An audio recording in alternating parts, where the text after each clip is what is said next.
Hello students, প্রতিদিনের মতো আজ আবারও এক নতুন প্র্যাকটিস সেট নিয়ে চলে এসেছি।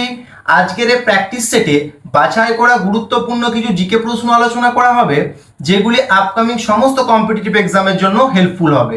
শুরু করছি আজকের আলোচনার প্রথম প্রশ্ন। কাকে মুসলিম সমাজের রামমোহন বলা হয়? কাকে মুসলিম সমাজের রামমোহন বলা হয়? অপশন বলছে স্যার সৈয়দ আহমেদ খান, নাকি সৈয়দ মুজতবা আলী, নাকি মৌলানা আবুল কালাম আজাদ, নাকি মৌলানা মোহাম্মদ আলী। কি হবে? স্যার সৈয়দ আহমেদ খান। হ্যাঁ, স্যার সৈয়দ আহমেদ খানকে বলা হয় মুসলিম সমাজের রামমোহন। আচ্ছা, এই স্যার সৈয়দ আহমেদ খান থেকে কিন্তু পরীক্ষায় বিভিন্ন প্রশ্ন এসে থাকে। এই আলোচনার মাধ্যমে যে সমস্ত পয়েন্টগুলো স্যার সৈয়দ আহমেদ খান থেকে দরকার, সেগুলো আমরা একটু আলোচনা করে নেবো। প্রথম জানবো কি না, স্যার সৈয়দ আহমেদ খান কিন্তু আলিগড় আন্দোলনে নেতৃত্ব দান করেছিল। আলিগড় আন্দোলনটা কোথায় হয়েছিল? উত্তরপ্রদেশে। আর কি জানবো না, 1875 সালে মোহামেডান অ্যাংলো ওরিয়েন্টাল কলেজ কিন্তু এই স্যার সৈয়দ আহমেদ খানই প্রতিষ্ঠা করেছিল, যেটি 1920 সালে কি হয়ে গেছিল? আলিগড় মুসলিম ইউনিভার্সিটি। তাহলে আলিগড় মুসলিম ইউনিভার্সিটি 1920 হচ্ছে, তার আগে এটা কি ছিল? মোহামেডান অ্যাংলো ওরিয়েন্টাল কলেজ, যেটা 1875 সালে স্যার সৈয়দ আহমেদ খান প্রতিষ্ঠা করেছিল। আর কি না, 1870 সালে একটি উর্দু ভাষার একটি পত্রিকার কিন্তু সম্পাদনা করত এই স্যার সৈয়দ আহমেদ খান। তাহলে পরীক্ষায় প্রশ্ন আসতে পারে যে পত্রিকাটার নাম কি? পত্রিকাটার নাম হচ্ছে তাহজিব উল আখলাক। তাহজিব উল আখলাক হচ্ছে একটি উর্দু পত্রিকা, যেটা সম্পাদনা করত স্যার সৈয়দ আহমেদ খান। এই পত্রিকার মাধ্যমে তিনি মুসলিম সমাজকে যে কুসংস্কার, ধর্মীয় কুসংস্কার, এছাড়া ধর্মীয় যে সমস্ত গোড়ামি রয়েছে, তার বিরুদ্ধে জনমত তিনি গঠন করেন। আর কি না, মুসলিম সমাজের প্রতিটি জনগণকে আরো বেশি আধুনিকতাবাদী ও যুক্তিবাদী করে তোলেন। এই সমস্ত কারণের জন্যই কিন্তু স্যার সৈয়দ আহমেদ খানকে বলা হয়ে থাকে মুসলিম সমাজের রামমোহন। আচ্ছা, আর কি না, 1857 সালে মহাবিদ্রোহের সময় কিন্তু এই স্যার সৈয়দ আহমেদ খান একটি গ্রন্থ লিখেছিল। সেই গ্রন্থটা কি না, causes of the Indian revolt. Causes of the Indian revolt, এই গ্রন্থটা কে লিখেছে? স্যার সৈয়দ আহমেদ খান। হলো। আচ্ছা, নেক্সট প্রশ্ন। নিচের কোনটি একটি কলা বা টিস্যু? নিচের কোনটি একটি কলা বা টিস্যু? অপশন বলছে যকৃৎ, নাকি ত্বক, নাকি হৃৎপিণ্ড, নাকি রক্ত। কি হবে? রক্ত। রক্ত। রক্ত হচ্ছে এক প্রকারের যোগকলা। আরো ভালোভাবে বলতে গেলে কি না, তরল যোগকলা।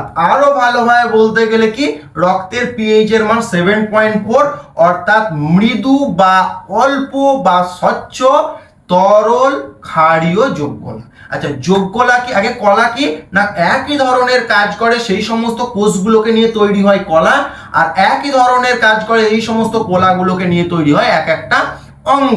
ঠিক সেরকমই এটা যোগকলা কেন বলা হচ্ছে না, বিভিন্ন অঙ্গর মধ্যে কিন্তু এই কলাগুলো যোগসূত্র স্থাপন করে, এজন্য এদেরকে বলা হয় কানেকটিভ টিস্যু বা যোগকলা বলা হয়ে থাকে। তাহলে রক্ত হচ্ছে তরল যোগকলা। যদি পরীক্ষায় আসে একটা কঠিন যোগকলার এক্সাম্পল কি হবে? হাড় বা অস্থি। হাড় বা অস্থি বিভিন্ন অঙ্গের মধ্যে যোগসূত্র স্থাপন করেছে। তাহলে তরল যোগকলা বললে রক্ত, কঠিন যোগকলা বলে কি হবে? অস্থি। আচ্ছা, অপশন এ বলেছে যকৃৎ। যকৃৎ কিন্তু কলা নয়, যকৃৎ কি একটা অংশ, আমাদের একটা অঙ্গ, যেটা কোথায় থাকে না পেটের ডান দিকে থাকে, আর ডায়াফ্রাম বা মধ্যচ্ছদার নিচে থাকে। ডায়াফ্রাম বা মধ্যচ্ছদাটা কি না, ফুসফুস দুটো রয়েছে, তারপরে পেটের এই অংশ রয়েছে, অর্থাৎ পেটকে ওই ফুসফুসের থেকে আলাদা করেছে একটা পর্দা রয়েছে, সেটাকে বলা হয় ডায়াফ্রাম বা মধ্যচ্ছদা। তাহলে মধ্যচ্ছদার নিচে এবং কি না পেটের ডান দিকে থাকে যকৃৎ বা লিভার। এই যকৃতই হচ্ছে কি মানব দেহের সর্ববৃহৎ গ্রন্থি। যদি পরীক্ষায় প্রশ্ন আসে যে মানব দেহের সর্ববৃহৎ গ্রন্থি কোনটি, আনসার হবে যকৃৎ বা লিভার। অপশন বি এ বলা হয়েছে ত্বক। ত্বক কি না, মানব দেহের তো সর্ববৃহৎ পঞ্চ ইন্দ্রিয়ের মধ্যে একটি ইন্দ্রিয়। 5টা ইন্দ্রিয় রয়েছে, চক্ষু, কর্ণ, নাসিকা, জিহ্বা, ত্বক। এই ত্বক হচ্ছে এই বাকি 4টের থেকে কিন্তু সব থেকে বড় অঙ্গ। আচ্ছা, অঙ্গ বা তার পাশাপাশি একটা ইন্দ্রিয়। আচ্ছা, আর কি না, ত্বকের প্রধান কাজ কি, আমাদের শরীরের তাপমাত্রাটাকে কিন্তু নিয়ন্ত্রণ করে এই ত্বক। এবং এই ত্বক কি না, আমাদের শরীরের ভেতরে যে সমস্ত অঙ্গগুলো রয়েছে সেইগুলোকে কি না বাইরের যে জীবাণু বা ব্যাকটেরিয়া থেকে সরাসরি আক্রমণ থেকে কিন্তু রক্ষা করে এই ত্বক। হলো। আচ্ছা, অপশন সি এ বলছে হৃৎপিণ্ড। হৃৎপিণ্ড কি না মানবদেহের মানে সবচেয়ে ব্যস্ততম অঙ্গ। মানবদেহের সর্বব্যস্ততম অঙ্গ হচ্ছে কি না হৃৎপিণ্ড। আচ্ছা, হৃৎপিণ্ডের কটা প্রকোষ্ঠ? চারটে প্রকোষ্ঠ। চারটে প্রকোষ্ঠের মধ্যে সবচেয়ে বড় প্রকোষ্ঠ কোনটা? বাম নিলয়। কারণ এই চারটে প্রকোষ্ঠের মধ্যে দিয়ে রক্তটা যাতায়াত করে শেষমেশ বাম নিলয় থেকে কিন্তু গোটা শরীরে রক্তটা ছড়িয়ে যায়।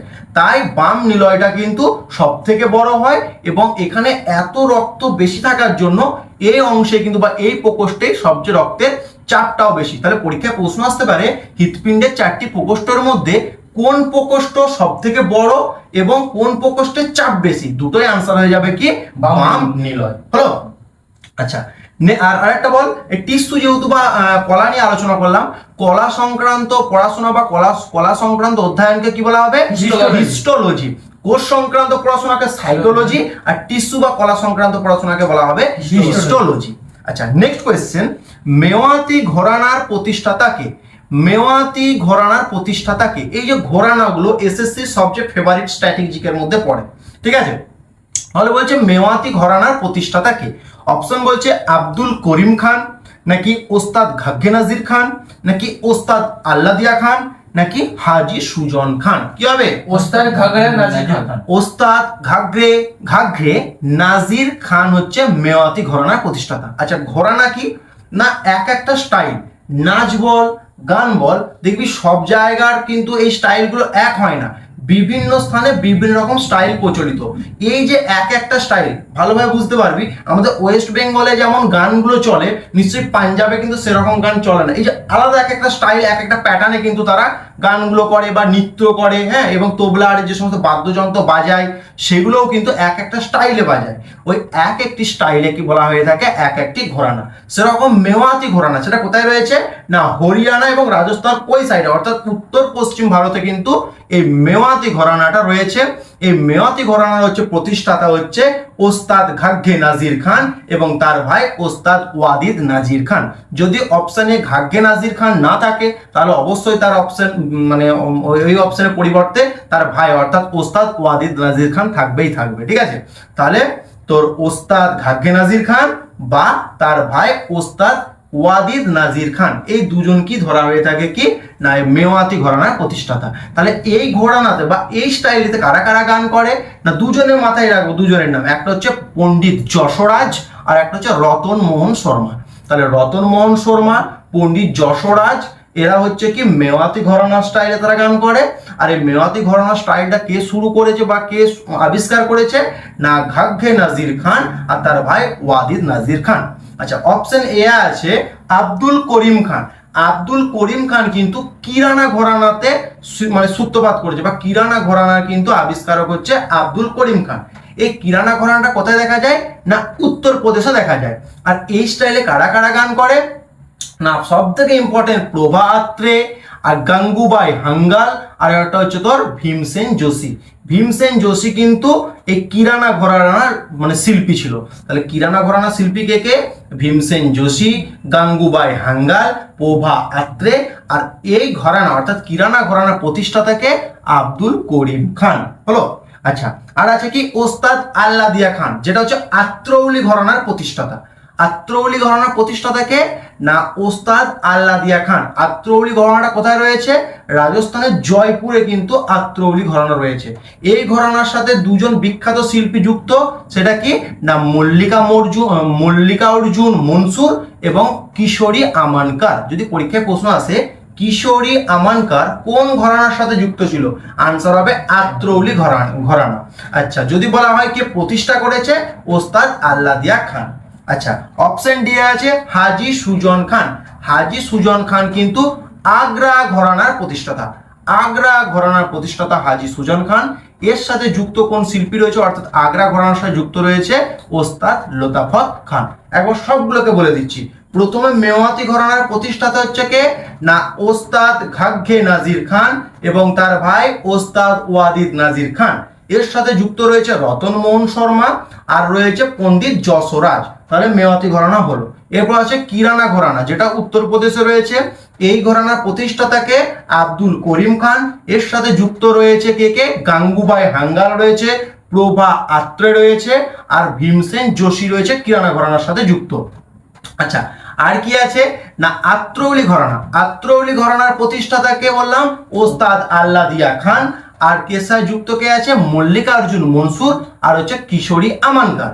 আর আছে আগ্রা ঘরানা, যার প্রতিষ্ঠাতা আছে হাজি সুজন খান, এর সাথে যুক্ত ওস্তাদ লতাফত খান। হলো? আচ্ছা, নেক্সট কোয়েশ্চেন, কোন বস্তুর একক ভরের উষ্ণতা 1 ডিগ্রি বৃদ্ধি করতে যে তাপ প্রয়োজন তাকে ওই বস্তুর কি বলা হয়? কোন বস্তুর একক ভরের উষ্ণতা 1 ডিগ্রি বৃদ্ধি করতে যে তাপ প্রয়োজন তাকে ওই বস্তুর কি বলা হয়? অপশন বলছে তাপগ্রাহিতা, নাকি জল সম, নাকি আপেক্ষিক তাপ, নাকি কোনোটি নয়। কি হবে? আপেক্ষিক তাপ। আপেক্ষিক তাপ। কোন একক ভরের বস্তুর উষ্ণতা 1 ডিগ্রি বৃদ্ধি করতে যে পরিমাণ তাপ দিতে হয় সে তাপটি কি বলা হয়ে থাকে? আপেক্ষিক তাপ। আচ্ছা, ধর এটা একটা বস্তু, এই বস্তুটা আমি সিজিএস এ বলছি, তাহলে সিজিএস এ এই বস্তুটার একটা ভর আছে, ধরে নিলাম বস্তুটার ভর 1 গ্রাম। সিজিএস এ ভরের একক কি? গ্রাম। তাহলে এই 1 গ্রাম ভরের মোবাইল ফোনটির ওপর উষ্ণতা 1 ডিগ্রি বৃদ্ধি করব। 1 ডিগ্রি কি বৃদ্ধি করব? সিজিএস বলেছি মানে অবশ্যই 1 ডিগ্রি সেলসিয়াস বৃদ্ধি করব। তাহলে 1 গ্রাম ভরের এই ফোনটির উষ্ণতা 1 ডিগ্রি সেলসিয়াস বৃদ্ধি করতে যে তাপ দেবে, আচ্ছা সিজিএস এর তাপের একক কি? ক্যালোরি। অর্থাৎ যত তাপ দিতে হবে ওই তাপটা হয়ে যাবে সিজিএস পদ্ধতিতে এই মোবাইল ফোনের আপেক্ষিক তাপ। তাহলে কি না কোন একক ভরের, অর্থাৎ যেমন ধর 1 গ্রাম ভরের মোবাইল ফোনটির উষ্ণতা 1 ডিগ্রি সেলসিয়াস বৃদ্ধি করবার জন্য আমি যত ক্যালোরি তাপ দেবো সেটা হয়ে যাবে এই মোবাইল ফোনের সিজিএস পদ্ধতিতে আপেক্ষিক তাপ। তাহলে সিজিএস পদ্ধতিতে আপেক্ষিক তাপের একক কি হবে না ক্যালোরি পার গ্রাম পার ডিগ্রি সেলসিয়াস। ঠিক একইভাবে এসআই পদ্ধতিতে আপেক্ষিক তাপ কি হবে না 1 কেজি কিলোগ্রামের ভরের এই বস্তুটার উপর বা মোবাইলটার উষ্ণতা 1 কেলভিন বৃদ্ধি করতে যত জুল আমাকে তাপ প্রয়োগ করতে হবে সেটা হয়ে যাবে কি না এই মোবাইল ফোনের এসআই পদ্ধতিতে আপেক্ষিক তাপ। তাহলে এসআই পদ্ধতিতে আপেক্ষিক তাপের একক কি হবে না joule. Joule per kg per তো kelvin. Joule per kg per kelvin হচ্ছে তো আপেক্ষিক তাপ এসআই পদ্ধতির একক। আচ্ছা, তাপগ্রাহিতা। তাপগ্রাহিতার সাথে আপেক্ষিক তাপের একটু সম্পর্ক রয়েছে, শুধুমাত্র আলাদা কি আপেক্ষিক তাপের একক ভরটা বলতে হয়, আর তো তাপগ্রাহিতা কিন্তু বলার দরকার নাই। কোনো বস্তুর উষ্ণতা 1 ডিগ্রি বৃদ্ধি করতে যে পরিমাণ তাপের প্রয়োজন হয় সেটা কি বলা হয়ে থাকে? ওই বস্তু তাপগ্রাহিতা। ঠিক এই মোবাইল ফোনটার উষ্ণতা 1 ডিগ্রি সেলসিয়াস বৃদ্ধি করতে যত ক্যালোরি দেওয়া তাপ দিতে হবে সেটা হয়ে যাবে সিজিএস পদ্ধতির মোবাইলটা তাপগ্রাহিতা। আর কি না এসআই পদ্ধতিতে তাপগ্রাহিতা কি হবে না এই মোবাইলটার উষ্ণতা 1 কেলভিন বৃদ্ধি করতে যত জুল তাপ দিতে হবে সেটা হয়ে যাবে কি এসআই পদ্ধতিতে এই মোবাইলটির তাপগ্রাহিতা। তাহলে তাপগ্রাহিতা সিজিএস পদ্ধতিতে একক কি? সিজিএস বললে জুল পার ডিগ্রি সেলসিয়াস, আর এসআই পদ্ধতিতে বললে কি হবে না ক্যালোরি পার ডিগ্রি সেলসিয়াস, আর এসআই হবে কি জুল পার কেলভিন। হলো? আচ্ছা, আরেকটা আছে কি জল সম। জল সম বিষয়টা কি না কোনো বস্তুর উষ্ণতা 1 ডিগ্রি বৃদ্ধি করতে যে পরিমাণ তাপ দিতে হচ্ছে সেই তাপটা দিয়ে আমরা কোনো জলের উষ্ণতা 1 ডিগ্রি বৃদ্ধি করতে যতটা পরিমাণ জলের উষ্ণতা 1 ডিগ্রি বৃদ্ধি করতে পারবো সেটা হচ্ছে ওই বস্তুর জল সম। অর্থাৎ কি না এই মোবাইলটার উষ্ণতা 1 ডিগ্রি বৃদ্ধি করতে যত তাপ দিতে হচ্ছে সেই তাপটা দিয়ে আমরা যত পরিমাণ জলের উষ্ণতা 1 ডিগ্রি বাড়াতে পারবো সেই পরিমাণ জলটাকে বলা হবে এই বস্তুর জলসম। আচ্ছা, জলসমর কি না পরিমাণ বোঝাচ্ছে, পরিমাণ মানে কি কেজি আর গ্রামে হবে। সিজিএস পদ্ধতিতে জলসমের একক হয়ে যায় কি গ্রাম, আর এসআই পদ্ধতিতে জলসমের একক হয়ে যাবে কেজি বা গ্রাম। হলো? আচ্ছা, এই তাপগ্রাহিতা বল বা জল সমবল এই দুটোই কিন্তু স্কেলার রাশির মধ্যে পড়বে, দুটোই স্কেলার রাশির মধ্যে পড়বে। হলো? আচ্ছা, next question, central leather research institute কোথায় অবস্থিত? অর্থাৎ কেন্দ্রীয় চামড়া গবেষণাগার কোথায় অবস্থিত? অপশন বলছে চেন্নাই, নাকি সিমলা, নাকি রাজমুন্দ্রি, নাকি কটক। কি হবে? চেন্নাই। চেন্নাই, তামিলনাড়ু চেন্নাই রয়েছে কেন্দ্রীয় চামড়া গবেষণাগার। আচ্ছা, সিমলাতে রয়েছে কেন্দ্রীয় আলু গবেষণাগার। আচ্ছা, রাজমুন্দ্রিতে কি আছে? তামাক। অন্ধ্রপ্রদেশের রাজমুন্দ্রি সেন্ট্রাল ট্যাবাকো ইনস্টিটিউশন। আচ্ছা, আর কটক কি কেন্দ্রীয় ধান গবেষণা কেন্দ্র রয়েছে। হলো? নেক্সট কোয়েশ্চেন, ধর্মনিরপেক্ষ কথাটির অর্থ কি? অর্থাৎ ভারতীয় সংবিধানের প্রস্তাবনায় যে ধর্মনিরপেক্ষ কথাটি রয়েছে এই কথাটির অর্থ কি? অপশন বলছে ধর্মীয় উপাসনার অনুমতি দেওয়া হয় না, মানে আমরা যদি কোনো ধর্মীয় উপাসনা করতে যাই সেক্ষেত্রে কি অনুমতি দেওয়া যাবে না? নাকি বলছে রাষ্ট্র একটি বিশেষ ধর্মের পক্ষপাতিত্ব করে, নাকি দেশ কোনো একটি স্পেসিফিক কোনো ধর্মকে বেশি করে প্রায়োরিটি দেয়, নাকি বলছে রাষ্ট্র কোনো ব্যক্তির ব্যক্তিগত ধর্মীয় বিশ্বাস ও ধর্ম প্রচারের স্বাধীনতায় হস্তক্ষেপ করে না?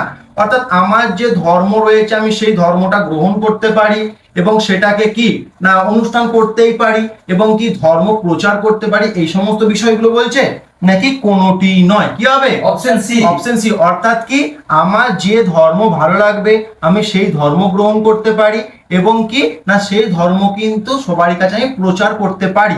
এই যে স্বাধীনতা, এই স্বাধীনতা কিন্তু আমাকে ভারতের সংবিধানে দেওয়া হয়েছে। কোন শব্দটার মধ্যে দেওয়া আছে? এই ধর্ম নিরপেক্ষ শব্দটির মধ্যেই দেওয়া রয়েছে। আচ্ছা, বলে রাখি যখন সংবিধান কার্যকর হলো তখন কিন্তু এই যে ধর্ম নিরপেক্ষ শব্দটি কিন্তু ভারতের সংবিধানের প্রস্তাবনায় ছিল না। 1976 সালে 42তম কনস্টিটিউশনাল অ্যামেন্ডমেন্টের মাধ্যমে এই সেকুলার বা ধর্মনিরপেক্ষ কথাটি কিন্তু ভারতের সংবিধানের প্রস্তাবনায় যুক্ত হয়েছে। তাহলে পরীক্ষায় প্রশ্ন আসতে পারে যে ধর্মনিরপেক্ষ শব্দটি কততম সংবিধান সংশোধনীতে বা কত সালে ভারতের সংবিধানের প্রস্তাবনায় যুক্ত হয়েছে? কততম বললে 42তম সংবিধান সংশোধনী, আর যদি বলে কত সালে 1976 সালে। এই ধর্মনিরপেক্ষ ছাড়া কিন্তু আরো দুটি শব্দ যুক্ত হয়েছে। কি কি? একটা সমাজতান্ত্রিক বা সোশ্যালিস্ট আর একটা সংহতি বা ইন্টিগ্রেটি। তাহলে কি মাথায় রাখবো? 1976 সালে 42তম সংবিধান সংশোধনীর মাধ্যমে ধর্মনিরপেক্ষ, সমাজতান্ত্রিক এবং সংহতি এই তিনটে ওয়ার্ডকে কিন্তু ভারতের সংবিধানের প্রস্তাবনায় যুক্ত করা হয়েছে। হলো? আচ্ছা, আর কি না এই যে ধর্মীয় অধিকার, অর্থাৎ আমি আমার নিজের ধর্মকে মানে উপাসনা করতে পারি, হ্যাঁ, পূজা আর্চা করতে পারি, আমি অন্যের মধ্যে ছড়িয়ে দিতে পারি, কিন্তু জোর করে কিন্তু নয়, জোরপূর্বক কিন্তু আমি কাউকে আমার ধর্মকে অন্য ওর গায়ে চাপিয়ে দিতে পারি না। কিন্তু আমাকে বলতে হবে বা আমি প্রচার করব, যদি কারো ইচ্ছা হয় সে ধর্ম গ্রহণ করতে পারে। এই যে বিষয়টা ধর্মীয় অধিকার, কিন্তু এটা মৌলিক অধিকারের 25 থেকে 28 নাম্বার আর্টিকেলে কিন্তু বলা রয়েছে।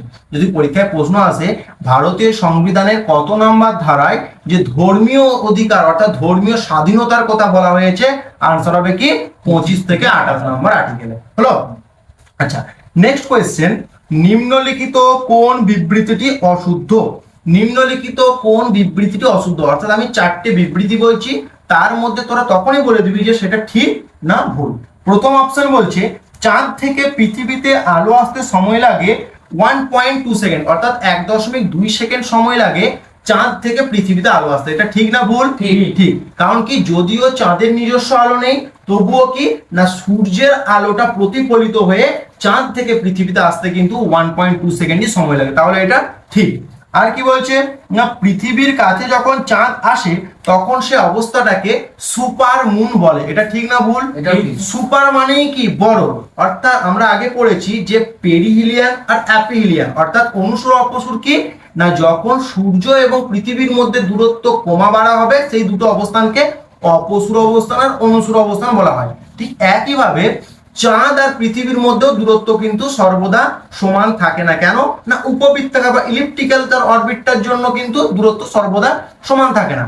কখনো চাঁদ আর পৃথিবীর মধ্যে দূরত্ব বেশি হয়, কখনো চাঁদ আর পৃথিবীর মধ্যে দূরত্ব কম হয়। এই যে যখন দূরত্বটা কম হয়ে যাচ্ছে তখন আমরা পৃথিবী থেকে চাঁদকে কিন্তু আকারে অনেকটা বড় দেখায়, সেই অবস্থাটা কি বলা হয় তাকে সুপারমুন। বড় দেখাবে এবং যেহেতু আমাদের একটু কাছে চলে আসে আরো বেশি উজ্জ্বল দেখায়, তাহলে সুপারমুন অবস্থায় কিন্তু চাঁদকে আগের তুলনায় বা অপেক্ষাকৃত বড় দেখায় এবং কি আরো বেশি উজ্জ্বল দেখায়। আচ্ছা, চাঁদ আর পৃথিবীর মধ্যে যে দূরত্ব, এই দূরত্ব বাড়া কমার উপর বেস করে দুটো অবস্থা হয়। কি একটা হচ্ছে অ্যাপোজি আর একটা হচ্ছে পেরিজি। অ্যাপোজি কি না চাঁদ আর পৃথিবীর মধ্যে দূরত্ব সর্বাধিক যখন হয় সেই অবস্থানটাকে বলা হবে অ্যাপোজি। এই সময় চাঁদ আর পৃথিবীর মধ্যে দূরত্ব হবে কত? 4,06,000 কিমি। আর পেরিজি কি না চাঁদ আর পৃথিবীর মধ্যে দূরত্ব যখন সর্বনিম্ন হবে তখন সেটাকে বলা হবে পেরিজি। আচ্ছা, এই সময় এই অবস্থানের সময় দূরত্ব কত হবে না তোর 3,64,000 কিমি। 3,64,000 হবে কি পেরিজি 4,06,000 কিমি তো হবে কি অ্যাপোজি। আর যদি বলা হয় গড় বা এভারেজ কত হবে 3,84,400 কিমি, 3,84,400 কিমি। তাহলে এই বি স্টেটমেন্টটা কি না, পৃথিবীর কাছে যখন চাঁদ আসবে তখন তাকে যে বড় দেখাবে তাহলে সুপার মুন বলা, এটাও ঠিক আছে। আচ্ছা, অপশন সি এ কি বলছে না, পৃথিবী থেকে চাঁদের 59% দেখা যায়, মানে আমরা পৃথিবী থেকে চাঁদের কতটুকু অংশ দেখতে পাই, আমরা 59% দেখতে পাই। এটা কি ঠিক? ঠিক। এটাও ঠিক, অর্থাৎ আমরা পৃথিবী থেকে চাঁদকে 59% কিন্তু আমরা দেখতে পাই। আচ্ছা, অপশন ডি এ কি বলছে না, আকৃতিতে চাঁদ পৃথিবীর 1/6 ভাগ, মানে পৃথিবীর যতটা আকৃতি সেটা যদি 6 ভাগ হয় তার 1 ভাগ হবে চাঁদের আকৃতি। এটা কি ঠিক? না। এটা ভুল। কি ভুল না, এটা হবে 1/4 ভাগ, অর্থাৎ পৃথিবীর আকৃতি যদি 4 ভাগ হয় চাঁদের আকৃতি হবে 1 ভাগ, অর্থাৎ পৃথিবীর আকৃতির 1/4 ভাগ হচ্ছে কি চাঁদের আকৃতি। আর 1/6 ভাগটা কি না, ওজন। ওজন, পৃথিবীতে কোনো বস্তুর ওজন যদি 60 কেজি হয়, সেই বস্তুটাকেই যদি আমরা চাঁদে নিয়ে যাই তার ওজন হয়ে যাবে কি 10 কেজি, অর্থাৎ কি 16 কিন্তু হয়ে যাচ্ছে। ওজন হয় কি না, পৃথিবীর ওজনের 1/6 ভাগ হয়ে যায় চাঁদের ওজন। হলো? আচ্ছা, এখান থেকে বল তাহলে চাঁদ সংক্রান্ত পড়াশোনাকে কি বলা হবে? সেলেনোলজি। সেলেনোলজি হচ্ছে চাঁদ সংক্রান্ত পড়াশোনাকে বলা হয়ে থাকে। আচ্ছা, নেক্সট কোয়েশ্চেন বলছে গান্ধীজি কোন গোলটেবিল বৈঠকে অংশগ্রহণ করেন? গান্ধীজি কোন গোলটেবিল বৈঠকে অংশগ্রহণ করেছিল? অপশন বলছে প্রথম গোলটেবিল বৈঠক, নাকি দ্বিতীয় গোলটেবিল বৈঠক, নাকি তৃতীয় গোলটেবিল বৈঠক, নাকি চতুর্থ গোলটেবিল বৈঠক? কি হবে? দ্বিতীয় গোলটেবিল। দ্বিতীয় গোলটেবিল বৈঠক। চতুর্থ গোলটেবিল বৈঠক বলে কোনো বৈঠক হয়নি। 3টে বৈঠক হয়েছিল। কি কি? একটা প্রথম গোলটেবিল বৈঠক, দ্বিতীয় গোলটেবিল বৈঠক, তৃতীয় গোলটেবিল বৈঠক। প্রথম গোলটেবিল বৈঠকটা হয়েছিল 1930 সালে, দ্বিতীয়টা হচ্ছে 1931 সালে, আর তৃতীয়টা হয়েছিল 1932 সালে। আচ্ছা, এই গোলটেবিল বৈঠকটা কেন হলো তার আগে জানতে হবে 1919 সালের মন্টেগু চেমস্ফোর্ড রিফর্মস বা মন্টেগু চেমস্ফোর্ড শাসন সংস্কারে বলা হয়েছে যে ভারতের শাসন ব্যবস্থা পর্যালোচনা করবার জন্য কিন্তু বা স্বাধীনতার সংবিধান রচনার জন্য আগামী 10 বছরের মধ্যে কিন্তু একটা কমিশন গঠন করা হবে। সেটা কখন বলা হলো না, 1919 সালের মন্টেগু চেমস্ফোর্ড শাসন সংস্কারে বলা হলো। তার 10 বছর অর্থাৎ 1927 সালে কিন্তু এর জন্য কি হলো না, সাইমন কমিশন গঠন হলো। কেন হলো না, ভারতের স্বাধীনতা ভারতের সংবিধানটা রচনা করবার জন্য সাইমন কমিশন গঠন হলো, যেটা কোথায় গঠিত হয়েছিল 1927 সালে ইংল্যান্ডে হয়েছিল। 7 জন সদস্য ছিল, 7 জনই ছিল কিন্তু ব্রিটিশ। তারা যখন 1928 অর্থাৎ 27-এ গঠিত হচ্ছে ইংল্যান্ডে, তার পরের বছর 1928 সালে ভারতে আসছে, তখন ভারতীয় লোকেরা কিন্তু সবাই বললো সাইমন গো ব্যাক। কেন বলছে, স্লোগান দিচ্ছে এরকম না, ভারতীয় সংবিধান রচনা হবে সেখানে ভারতীয় কোনো সদস্য নেই, এজন্য কি না ভারতীয় সদস্যরা সাইমন গো ব্যাক বলে স্লোগান তুললো। দিয়ে সাইমন কমিশন চলে গেল, সাইমন কমিশনের কাজ সেরকম হলো না। আচ্ছা, সেই সময় ইংল্যান্ডে রয়েছে কি ভারত সচিব বার্কেনহেড। বার্কেনহেড বলছে ঠিক আছে, তোমরা যখন আমাদের কমিশন দ্বারা সন্তুষ্ট নয় বা আমাদের রিপোর্ট দ্বারা সন্তুষ্ট হবে না, তাহলে তোমাদেরকে দায়িত্ব দিচ্ছি তোমরা করে দেখাও যে একটা সংবিধানের কাজ গঠনের কাজ করে দেখাও। ভারতীয় লোকেরা কিন্তু সেই চ্যালেঞ্জটা অ্যাকসেপ্ট করলো, দিয়ে একটা এই চ্যালেঞ্জ এই দায়িত্বটা কাকে দিল, মতিলাল নেহরুকে দিল, যে ভারতীয় সংবিধান রচনার কাজটা কিন্তু মতিলাল নেহরুকে দিয়েছিল। আচ্ছা, এই মতিলাল নেহরু একটা রিপোর্ট তৈরি করলো, ওই রিপোর্টটাই কিন্তু 1928 সালে প্রকাশিত হলো, এবং যে রিপোর্টটাকে বলা হয়ে থাকে নেহেরু রিপোর্ট। তাহলে নেহেরু রিপোর্ট কত সালে প্রকাশিত হয়েছিল? 1928 সালে। তারপর ইংল্যান্ডের যে প্রধানমন্ত্রী তখন ছিল ম্যাকডোনাল্ড ছিল, ম্যাকডোনাল্ড কি না ডাকলো, যে নেহেরু বললো যে তোমাদের নেহেরু রিপোর্টটাকেও নিয়ে আসো, আমাদের সাইমন কমিশনের রিপোর্টটাকেও নিয়ে আসবো, দিয়ে দুটোকে মিলিয়ে আমাদের মানে তোমাদের ভারতের একটা স্বাধীনতায় হয়ে যাচ্ছে, সংবিধান রচনার কাজ তৈরি হবে। এই জন্য 3টে গোলটেবিল বৈঠক হয়েছিল। 3টে গোলটেবিল বৈঠকের মধ্যে শুধুমাত্র 2 নম্বর গোলটেবিল বৈঠকটাতেই কিন্তু গান্ধীজি উপস্থিত ছিল। কেন উপস্থিত ছিল না, গান্ধী আরউইন চুক্তির জন্য কিন্তু গান্ধীজি গিয়েছিল। গান্ধীজি কিন্তু যেত না। গান্ধীজি কেন গিয়েছিল? গান্ধী আরউইন চুক্তির জন্য গিয়েছিল। গান্ধী আরউইন চুক্তিটা কি না, সেই সময় ভারতের ভাইসরয় আছে লর্ড আরউইন, ওখান থেকে ইংল্যান্ড থেকে লর্ড আরউইনকে বলছে তুমি ইমিডিয়েট গান্ধীজিকে ওখানে পাঠাও। কিন্তু গান্ধীজি তখন দুটো দাবি রাখছে, বলছে হ্যাঁ আমি যেতে পারি, আমার দুটো শর্ত রয়েছে। সেই সময় 1930-এ আইন অমান্য আন্দোলন চলছে। বলছে আইন অমান্য আন্দোলনের সময় যে সমস্ত কংগ্রেসী নেতারা গ্রেপ্তার হয়েছে তাদেরকে কিন্তু খালাস করে দিতে হবে, মুক্ত করতে হবে। আর কি করতে হবে না, লবণ করটা কিন্তু বন্ধ করতে হবে। আরবিন বললো ঠিক আছে তাই করা হবে। তা এই দুটো সিদ্ধান্ত হয়ে মানে এইটা চুক্তিটা মেনে নেওয়ার জন্যই কিন্তু গান্ধীজি রাজপুতানা জাহাজে করে গিয়েছিল, কিন্তু 3 নাম্বার আবার থাকেনি, 3 নাম্বারটাই কিন্তু আবার সে চলে এসেছিল। তাহলে এখান থেকে প্রশ্ন বলছে যে কততম তোর গোলটেবিল বৈঠকে ছিল? দ্বিতীয় গোলটেবিল বৈঠক। আচ্ছা 1932 সালে আবার কি হচ্ছে না, তো আচ্ছা যদি প্রশ্ন আসে যে কোন ব্যক্তি 3টে গোলটেবিল বৈঠকই ছিল, তখন আনসার হয়ে যাবে কি না ডক্টর বি আর আম্বেদকর আর হচ্ছে তেজ বাহাদুর সাপ্রু। ডক্টর বি আর আম্বেদকর কিসের পদে ছিল না, ভারতে যে দলিত সম্প্রদায় রয়েছে দলিত সম্প্রদায়ের সভাপতি ছিল কিন্তু তোর এই ডক্টর বি আর আম্বেদকর। পরবর্তীকালে 1932 সালে এই দলিত সম্প্রদায়ের জন্য ডক্টর বি আর আম্বেদকর বলেছিল কি আমাদের পৃথক নির্বাচন সভা লাগবে, কিন্তু এই পুনা চুক্তি হয়েছিল গান্ধীজির সাথে ডক্টর বি আর আম্বেদকর, সেখানে হলো কি না পৃথক নির্বাচন ব্যবস্থা করা যাবে না, কিন্তু হবে কি না নির্বাচনে তোমাদেরকে একটা সংরক্ষণ দেওয়া হবে। এইটা হচ্ছে তো পুনা চুক্তি হলো। আচ্ছা নেক্সট প্রশ্ন, ভ্রূণের অকাল মৃত্যু ঘটে কোন ভিটামিনের অভাবে? ভ্রূণের অকাল মৃত্যু ঘটে কোন ভিটামিনের অভাবে? অপশন বলছে ভিটামিন এ, নাকি ভিটামিন সি, নাকি ভিটামিন ডি, নাকি ভিটামিন ই। কি হবে? Vitamin E. ভিটামিন ই এর অভাবে কিন্তু ভ্রূণের অকাল মৃত্যু ঘটে। আচ্ছা ভিটামিন এ, ভিটামিন এ এর রাসায়নিক নাম কি? রেটিনল। ভিটামিন এ হচ্ছে রেটিনল, যার অভাবে কি হয়? রাতকানা। আচ্ছা অপশন ছিল B A vitamin C, vitamin C এর রাসায়নিক নাম কি? অ্যাসকর্বিক অ্যাসিড, যার অভাবে কি হয়? স্কারবি রোগ হয়। আচ্ছা ভিটামিন ডি এর রাসায়নিক নাম কি? ক্যালসিফেরল, যার অভাবে কি না রিকেট হয় বা অ্যাস্টিওম্যালেসিয়া হয়ে থাকে। হলো আজকের আলোচনার শেষ প্রশ্ন, যেটি হোমওয়ার্ক থাকছে, তোমরা কমেন্ট বক্সে সবাই এই প্রশ্নের সঠিক উত্তরটি জানাবে। প্রশ্নটি হলো ফুটবল ওয়ার্ল্ড কাপেতে যে গোল্ডেন বুট দেওয়া হয়, ফুটবল ওয়ার্ল্ড কাপে যে গোল্ডেন বুটটা দেওয়া হয় সেটা কাকে দেওয়া হয়? অপশন বলছে টুর্নামেন্টের শ্রেষ্ঠ খেলোয়াড়কে দেওয়া হয়, নাকি সর্বাধিক গোল সংগ্রহকারীকে দেওয়া হয়, নাকি টুর্নামেন্টের শ্রেষ্ঠ গোল রক্ষককে দেওয়া হয়, নাকি সেরা ডিফেন্ডারকে দেওয়া হয়। আজকের আলোচনা এখানেই শেষ করছি। আজকের আলোচনার প্রশ্ন এবং আলোচনা তোমাদের কেমন লাগলো অবশ্যই তা কমেন্ট বক্সে জানাবে। যদি ভালো লেগে থাকে লাইক করবে, বন্ধুদের মধ্যে বেশি বেশি করে শেয়ার করবে। দেখা হচ্ছে নতুন ভিডিওতে।